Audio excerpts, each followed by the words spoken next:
এই দেখো, এই হচ্ছে আমার ঘর। আমার ঘর তোমার পছন্দ হয়েছে তো? ওগো স্বামী, আমার এই ঘর খুব পছন্দ হয়েছে। যেন মনে হচ্ছে এটা ঘর না, এটা রাজপ্রাসাদ। তাই নাকি আমার জান? হ্যাঁ গো। জানো ঝুমা, জীবনে অনেক দুঃখ কষ্টর পরে তোমাকে আমি বউ হিসাবে পেয়ে আজ আমি দারুণ সুখী। আমিও কখনো ভাবতে পারিনি তুমি আমাকে বিয়ে করবে। আমার দুবার বিয়ে হয়েছিল, তবু তুমি আমাকে ভালোবেসে বিয়ে করলে। ওইসব পুরনো কথার তুলনা ঝুমা, আমার সাথে নতুন করে সুখের ঘর করো তুমি। আমি মনে প্রাণে তোমার সাথে আমি সুখের ঘর করতে চাই। তোমার ওই মিষ্টি মুখের মিষ্টি কথাই যেন সত্যি হয়। এসো জান, এইখানে এসো, বসো এখানে। তুমি খুশি হয়েছো তো জান? হ্যাঁ, আমি অনেক খুশি হয়েছি। কি গো, কি ভাবছো তুমি?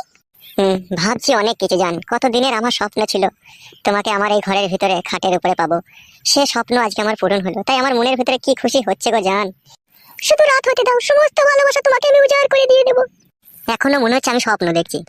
একবার চিমটি কাটো তো, কই দেখি কেমন লাগছে, স্বপ্ন না সত্যি। সত্যি তো বলে।